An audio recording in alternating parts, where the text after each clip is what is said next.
Priscila, eu sou aluna do programa de pós-graduação em Zoologia na UFMG e a minha apresentação hoje é intitulada Hábito Temporal, Tamanho Corporal e Arquitetura dos Órgãos Visuais das Abelhas. Bom, o sistema visual das abelhas é composto por 3 lentes simples, que se localiza aqui no dorso da cabeça, aqui, então a gente tem uma imagem dorsal dessa cabeça, onde a gente pode ver essas 3 lentes simples. A função dessas 3 lentes simples ainda não é muito clara, mas a gente sabe que elas não formam imagem, e sabemos que provavelmente ela é responsável por detecção de níveis diferentes de luz, e também de luz polarizada, o que possibilita a estabilidade do voo da abelha e também a sua navegação. Além dessas 3 lentes simples, o sistema visual das abelhas é composto por um par de olhos compostos de aposição. Esses olhos, eles são compostos por várias unidades ópticas denominadas omatídeos. Então, se eu dou um zoom em um olho composto desse, o que eu vou ver são várias unidades com esse formato hexagonal. Essas são as lentes ou as facetas desses omatídeos, que é a parte externa. Aqui a gente tem um desenho mostrando como que seria, então, a estrutura completa desse omatídeo. Então, na parte externa eu tenho a lente, embaixo da lente eu tenho um cone cristalino. Então, a lente mais o cone cristalino, eles são responsáveis por direcionar a luz para as células fotorreceptoras. E aqui embaixo, então, sinalizado com essa seta verde, a gente tem as células fotorreceptoras. Nos olhos compostos, no caso das abelhas, a gente tem 8 células fotorreceptoras. Essas células, elas possuem microvilosidades, e essas microvilosidades, então, elas ficam fusionadas. A fusão dessas células, a gente chama essa estrutura de rabidoma. Nessas microvilosidades, a gente encontra, então, a molécula de rodopsina, que é a molécula responsável pelo evento fotoquímico. Como essas células estão todas fusionadas, né, a gente tem 8 células fusionadas dentro de um mesmo omatídeo, essas células, então, também todas compartilham o mesmo campo de visão. Dessa forma, cada omatídeo que compõe o olho composto de aposição é responsável por formar um pequeno ponto da imagem. Então, no final, né, teoricamente, o que a abelha vê seria, então, uma aposição de todos esses pontos, né? Então, ela vê uma imagem composta por pela aposição de todos esses pequenos pontos da imagem. Assim, se cada omatídeo é responsável por formar uma pequena imagem, quanto mais omatídeo eu tiver, quanto mais adensado eles estiverem, assim, quanto mais adensada for essa matriz de fotorreceptores, mais detalhe esse olho composto vai conseguir ver de uma determinada imagem. O problema é que à medida que vai diminuindo o diâmetro dessa faceta, para que então assim caiba mais omatídeos dentro de uma determinada área de olho, também diminui a capacidade que essa estrutura tem de capturar fótons de luz no ambiente.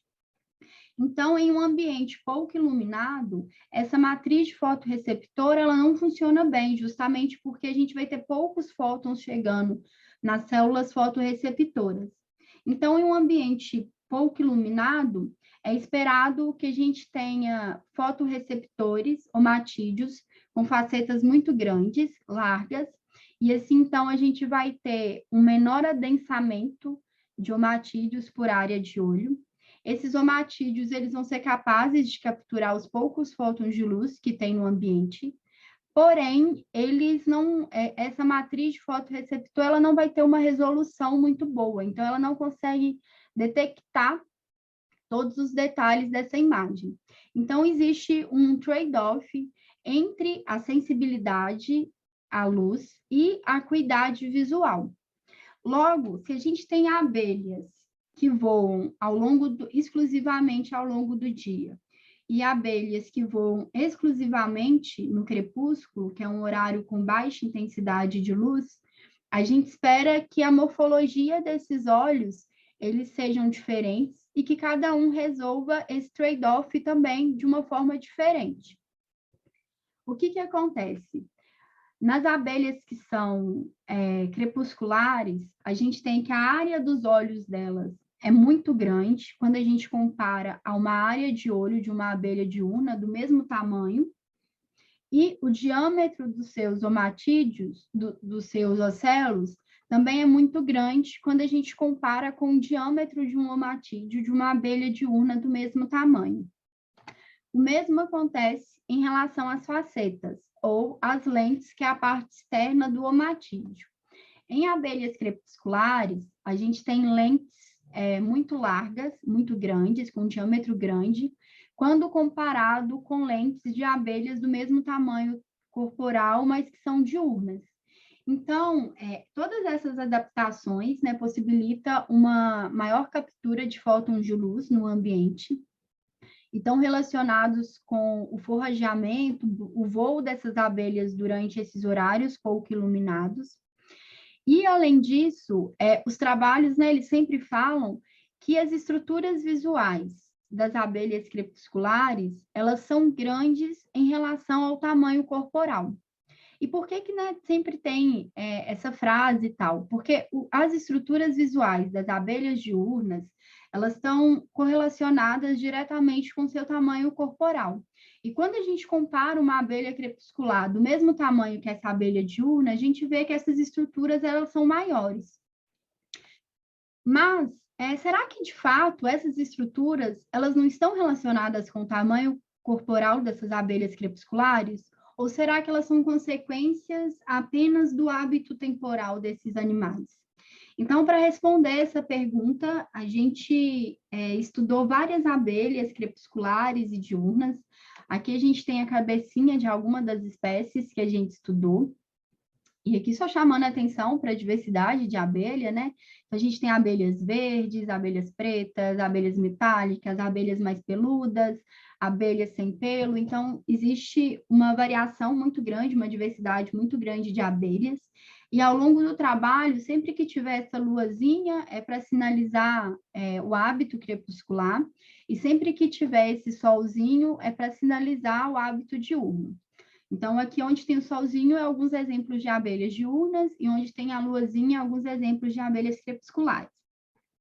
Nessas abelhas, a gente mediu o seu tamanho corporal, o diâmetro dos ocelos, a área do olho. Para medir a área do olho, a gente usa uma metodologia bem simples, a gente passa esmalte nos olhos dessas abelhas, espera secar, depois tira esse molde, e aí em microscópio a gente consegue fazer todas as medidas que precisam. Então, a gente mediu a área do olho e medimos também o diâmetro das facetas em 3 regiões dos olhos, na dorsal, frontal e ventral. Por que a gente fez isso? Porque o conjunto de omatídeos, por exemplo, que estão aqui na região dorsal, como cada omatídeo amostra uma pequena imagem, uma pequena parte da imagem total que a abelha vê, esses omatídeos aqui vão ver, então, o campo dorsal. E o campo dorsal tem uma informação diferente do que o que chega relacionado ao campo frontal, ventral e assim por diante. Então, existe uma variação no tamanho dessas estruturas ao longo dos olhos. Além disso, para a gente entender como que essas abelhas resolvem esse trade-off entre sensibilidade à luz e acuidade visual, a gente usou uma equação que a gente aqui está chamando de densidade de omatídeo.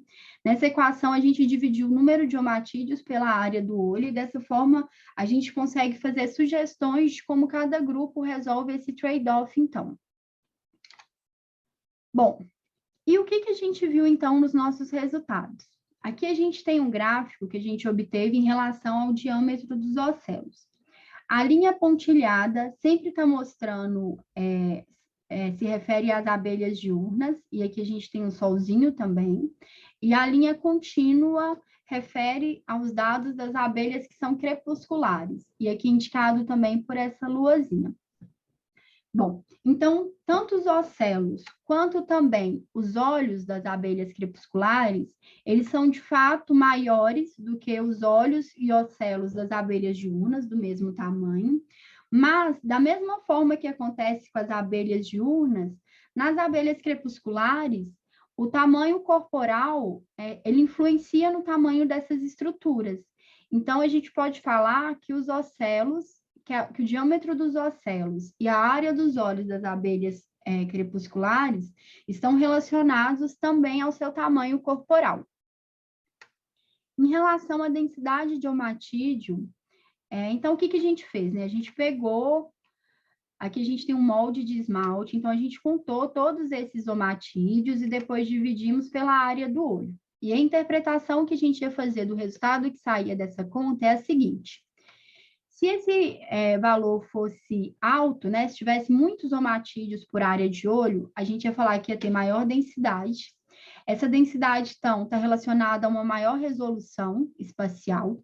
Porém, esse olho investiria menos em sensibilidade à luz, justamente porque há um declínio no tamanho dessas facetas.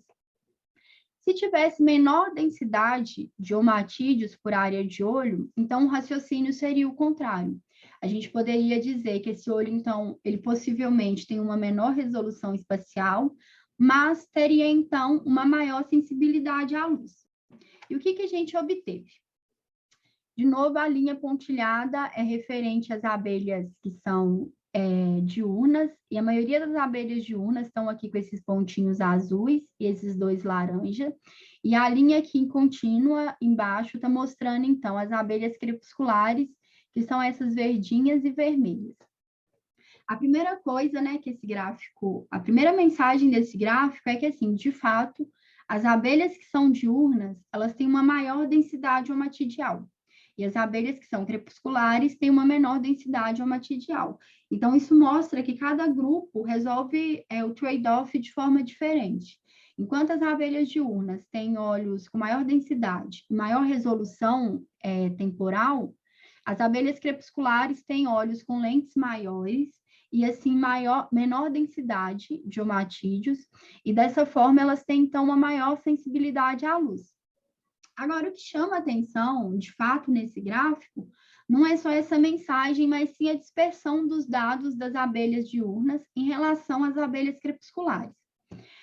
Como a gente pode ver aqui pela dispersão desses pontinhos azuis, que são de abelhas diurnas, de indivíduos diurnos, a gente pode ver que provavelmente essa dispersão ela está refletindo uma grande variação no número de omatídeos e de área de olho dessas abelhas. Já as abelhas que são crepusculares, né, todos os pontos, eles caem muito próximo dessa reta.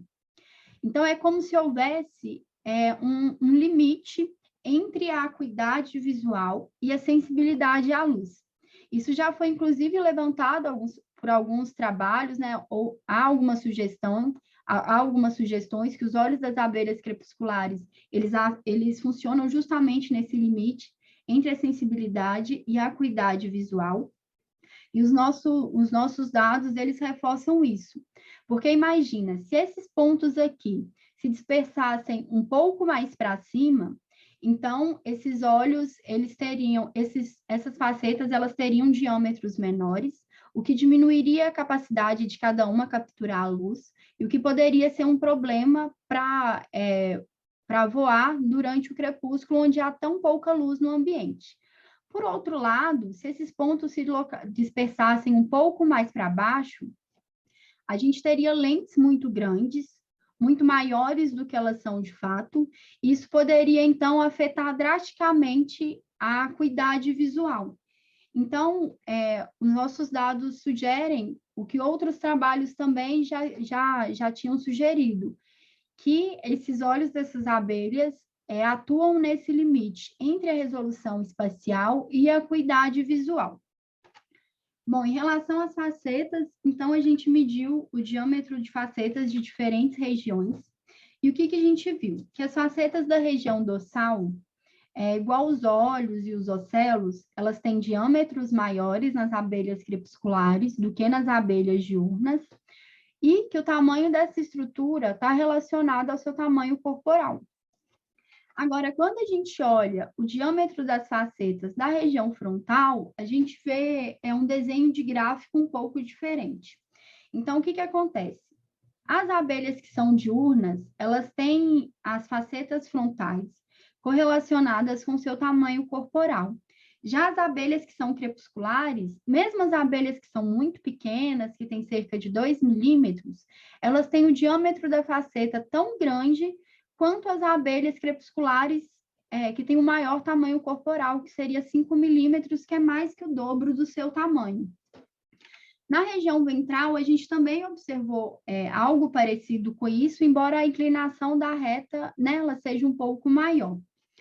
Bom, e o que esses dados, então, sugerem? Essa região dorsal, ela está voltada justamente para uma região, né, para um campo visual, onde, teoricamente, tem uma maior incidência de luz, e ela está relacionada à detecção de pistas celestes. Já a região frontal e ventral do olho é um campo visual que está voltado para uma região onde há uma menor incidência de luz. E essas duas regiões, elas estão, a função principal delas está relacionado com as interações ecológicas, então seria detecção, por exemplo, de flores, e também por detecção da entrada do ninho, que são funções também muito importantes para que as abelhas possam buscar alimento e conseguir retornar, né, para os seus ninhos nesses horários tão escuros. Então, a gente sugere que, ao longo da história evolutiva desses grupos, foram selecionados abelhas crepusculares pequenas, mas que tivessem omatídeos com lentes grandes. Bom, então é isso. Então, o nosso trabalho mostra que as abelhas crepusculares, elas têm o tamanho corporal relacionado, ela tem as estruturas do seu sistema visual relacionados ao seu tamanho corporal, e que algumas estruturas, como as facetas frontais e ventrais, elas sofrem uma pressão de seleção maior do hábito do que do tamanho corporal. É isso. Muito obrigada. Aqui está meu e-mail para qualquer possível dúvida.